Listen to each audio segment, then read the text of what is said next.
Hi, everyone. Welcome again to Enjoy English School. I'm Bruce. 大家好，我是 Bernice.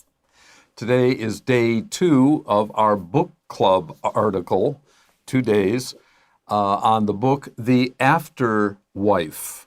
我们今天进入到这本好书的第二次咯，第二天咯。这个书名呢叫做所谓的疗伤演算法。Now, in English, it's an interesting title. I just thought of this. It reminds me of the afterlife. 讲到我们之后就是拜拜以后的生活会是怎么样子？对。The afterwife is the wife after the first wife, and that is a kind of afterlife. After death, many religions feel our spirit and mind continue, but not in the body. It's just an interesting title to me.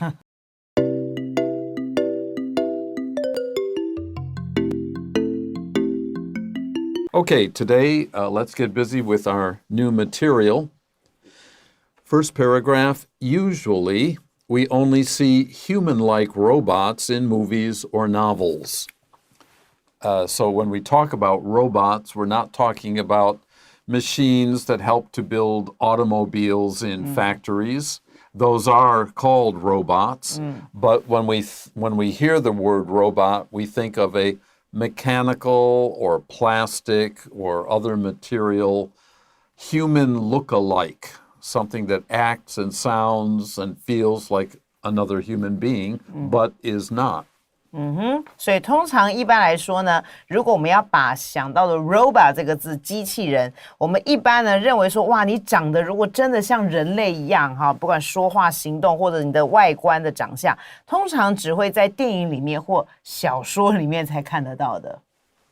But thanks to advancements in robotics and artificial intelligence, which we abbreviate to AI, human-like robots could soon be a reality. Thanks to is due to or because of advancements. This can be plural.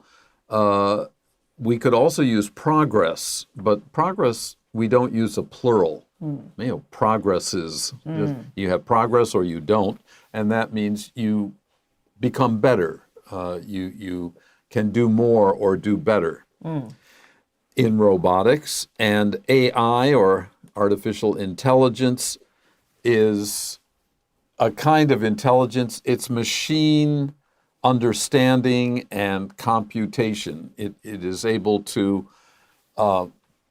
take data, it can take information and process it and make a logical, for humans, a logical conclusion. It can work with data to produce some kind of result.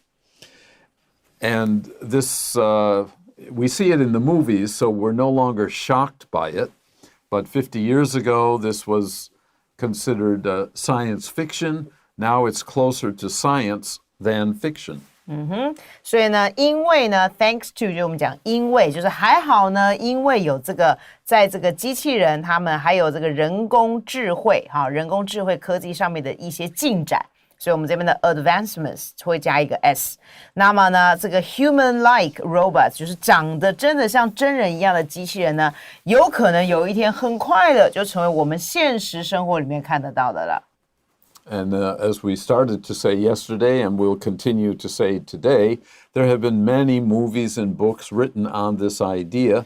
The first mention of robot was about 100 years ago. Wow. By a Czech author from, they now call the country Czechia, but next to Germany, he was an engineer, and he had this idea of machines will eventually be able to do what humans do, and that was the first example of a robot. Okay. All right, we continue. When that happens, when robots can do and become whatever humans can do or become, there will be lots of questions. There will be many questions to answer. You're probably already thinking, first of all, is this possible? And if it is, how will that affect the people who have to work with robots. What if robots can become smarter than people? What happens then? 所以当这样子的这个问题呢，真的出现了，就是我们讲的这个机器人，真的有一天就有一个像真人一样的机器人，哇，那绝对会有很多很多的问题产生出来，要大家来回答了。就是你觉得这是可能的吗？然后这些机器人呢，会对于我们生活造成什么样的冲击性的影响For example, lots of questions. Here's one. What will their roles be in society? If they can do everything that a person can do, are they equal to people? Would we be able to own one, a kind of robotic slavery, for example? SLAVE, a slave, is a person who is owned by somebody else. And this practice, which was very common centuries and longer ago, is called slavery, SLAVERY. Will robots become a kind of slavery? Those are the sorts of questions that in the future people may have to ask and answer.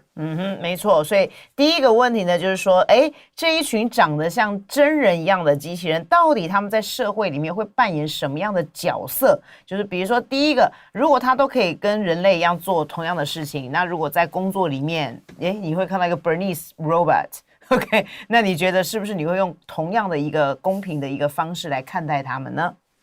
Will they be considered human? We would know that they weren't. They were not born of the biology of humans. They were created by humans, but they're not biological. They were not born biologically. Will that make a difference? Will they be considered, again, will they be equal to people? 对，所以呢，这一群这个长得像真人的机器人，是不是真的就会被人家视为像真的人类一样的那个地位呢？ So we talked about there will be lots of questions to answer.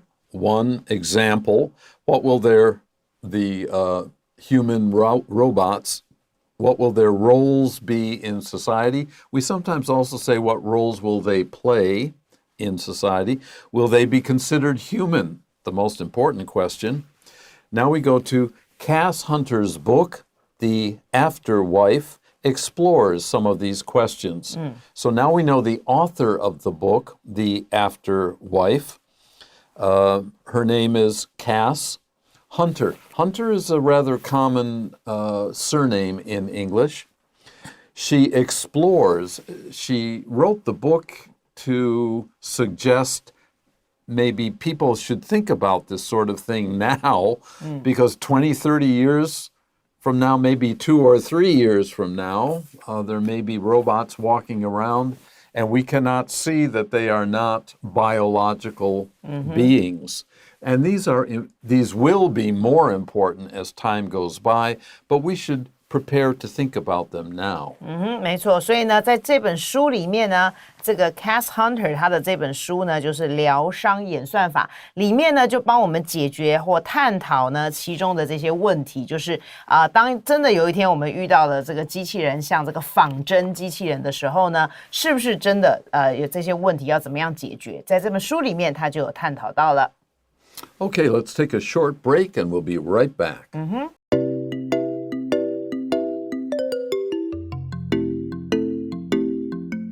Welcome back. Now let's look at our second paragraph. In Hunter's book, a scientist who is named Rachel creates a human-like robot to help her family carry on after she's gone. Now, we already introduced that idea in Day 1 yesterday. This is sort of a review of the main idea or the plot of the book, P-L-O-T. Sometimes we call the plot the storyline. What is this book talking about? And maybe even where does it go or how does it end? That's the plot. After she's gone, of course, means after she dies.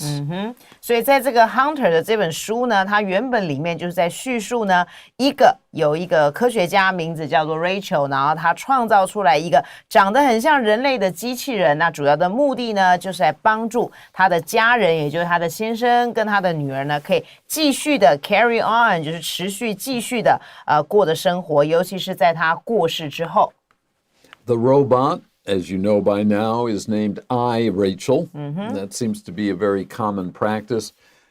小写的 I in front of something refers, we're not sure, maybe in artificial intelligence or internet or something like that. It's definitely connected to this modern world of computers and internet and so on. So Rachel called her copy, her own copy, I, Rachel, is designed to be just like Rachel. That's the point of making this robot. 所以这个机器人呢，名字叫 I Rachel。那原本呢，它就是被设计呢，就是你就要长得跟真正那个 Rachel 的长相是一样的。It almost has the same appearance, memories, and thoughts. Probably the first one is the easiest, I would guess. Appearance is what you look like outside. Now, but things like memories and thoughts, which do not have a physical form, can she download all her memories? And thoughts can be creative. How will a machine make creative thoughts? That's a problem for designers. 没错，所以呢，这个 I Rachel 它几乎呢拥有跟这个真正的 Rachel 有一样的一些什么呢？包含第一个，它的外表是长得一模一样的，然后再来呢，第二个就是它的一些回忆，他曾经经历过的事情，还有他的一些想法，可能都是用一个资料库，然后再把它上传到这个 I Rachel 的身上。However, I Rachel's mind is not a complete copy of her creator's mind, and the AI is not perfect. This doesn't surprise me at all. The brain, the human brain of a person who's lived several decades or longer, all those memories are in your mind, and that's a lot of information. I wonder if you can copy all that information. If you cannot remember something, will that mean that when you transfer the information to the robot, the things you cannot actually remember will not be or will be remembered? Who knows? I don't want to find out. So it's not a complete copy, meaning I, Rachel, is not a perfect copy of Rachel. Artificial intelligence is not perfect. It cannot do, so far, thank God, everything that the human mind can do. 所以然而呢 I Rachel 它其实它的大脑呢并不是完完全全就是这个制造者，就是这个 Rachel 它的这个复制品，因为我们知道人类的大脑这么样的复杂，它有这么多的回忆跟这个想法，你怎么样可以把所有的资料库全部都 copy 在一个机器人身上，很难的。那么再来就是 AI 呢，这样的一个人工智慧的这个科技，也并不是我们所想象那么样的完美。As a result, because of this, so the robot struggles with things like understanding others and recognizing human emotions.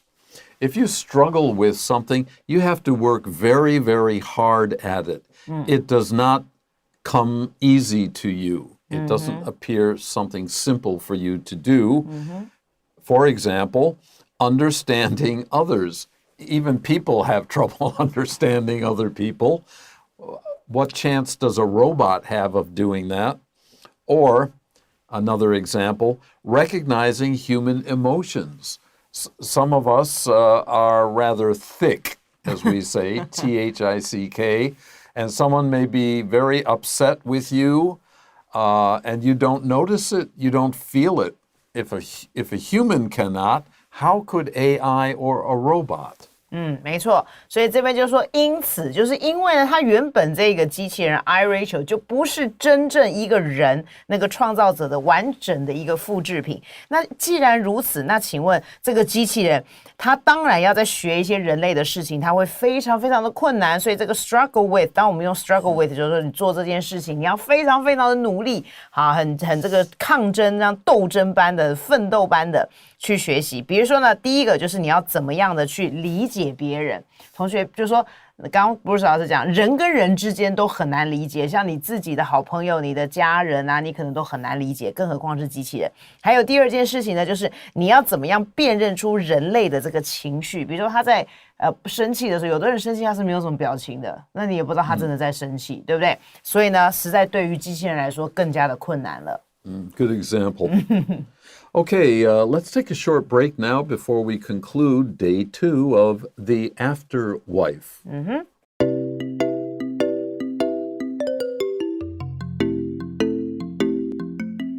Okay, let's go and finish up.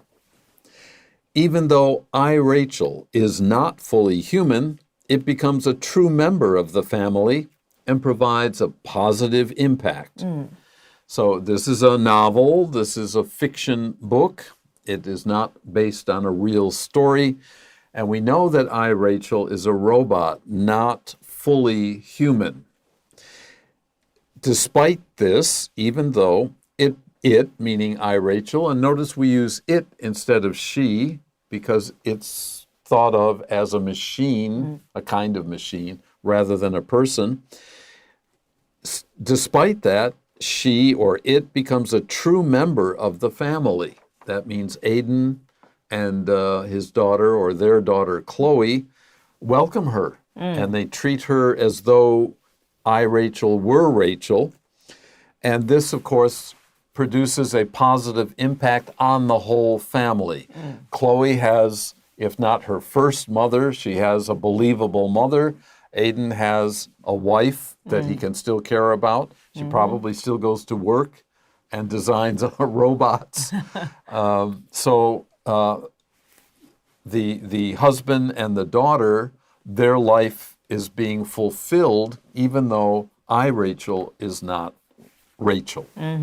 所以呢，尽管呢，这个 iRachel 它并不是完完整整就是真正的 Rachel 这个人类，可是呢 it， 所以这边是用 it 来形容这个 iRachel， 它已经变成了这个家庭里面真正的一个成员，也就是呢，他的先生跟他的女儿也真的欢迎他们成为他的一个家庭的成员，并且呢，因为有他的存在，所以带来了一个非常正面的一个影响，就是对于他们家庭的人还可以继续的这样生活下去。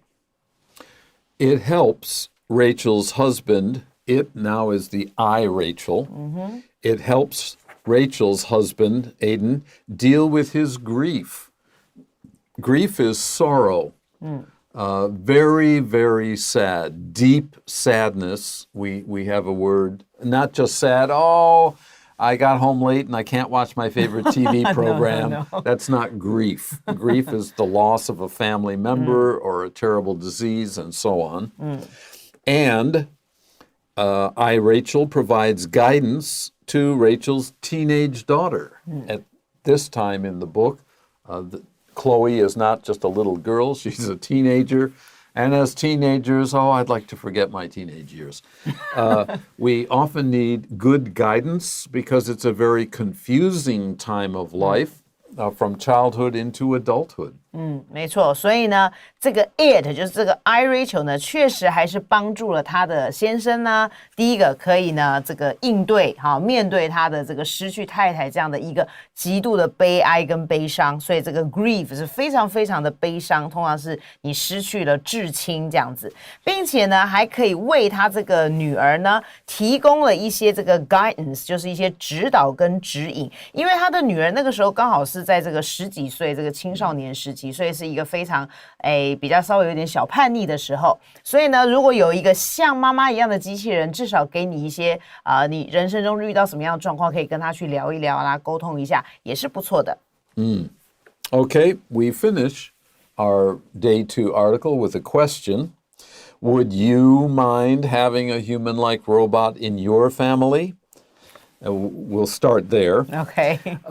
Would you mind? Would it be all right with you? Would it be okay with you if one of your, in this situation, one of your family members passed away, died, and was replaced by almost a perfect copy of that? Would you accept this into your family?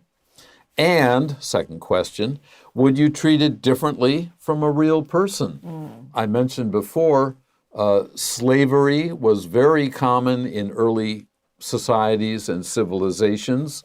Sometimes a family would have a slave or two to help them do their work. Some were treated terribly. Others were considered a member of the family. How would you treat an AI robot? 所以这边就是说的，如果是你呢，同学换的是我们，你介不介意呢？你觉得这个事情对你来说会不会有什么样的影响？就是你家里面真的也有一个长得像人类一般的机器人，而且如果有它存在的话，你觉得你会用一个比较不同于真的对跟真的人类相处的方式来对待它呢？因为我们刚才Bruce老师讲这个 slavery 就是这个佣人哈，请一个帮手啦哈，这样的一个状况是非常常见的。所以你觉得你对于他的这个方式会跟真人不一样吗？好，所以我们用一个问题来做这篇文章的一个结尾。I mentioned earlier that there have been many books and movies produced, written, and filmed right on this very topic. And I'm wondering if The Afterwife is going to be made into a movie. 应该会。这个书可能也会以后做成一部电影了。Yeah, I hope so. I think it's a good idea that right. needs to be thought about. Okay, we'll stop here for a short break, and we'll be back with a short review. Okay.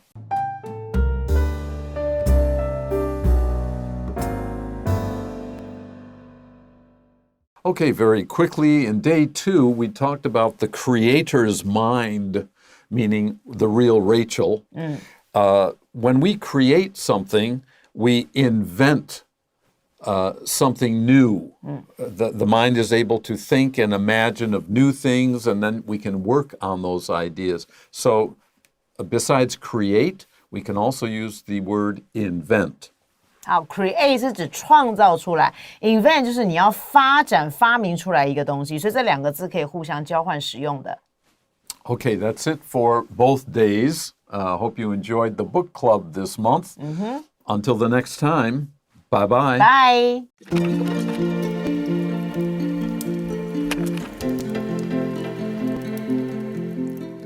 第28页，好书俱乐部，疗伤演算法。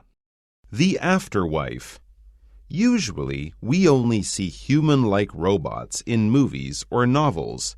But thanks to advancements in robotics and artificial intelligence, AI, human-like robots could soon be a reality.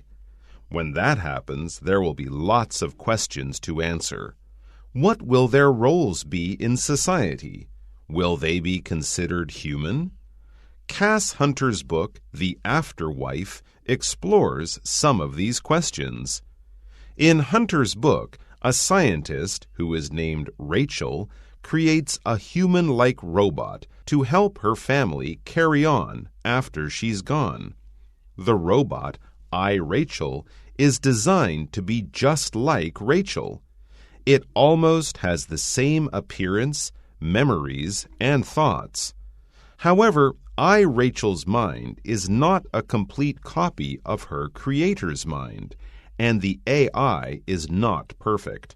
As a result, the robot struggles with things like understanding others and recognizing human emotions.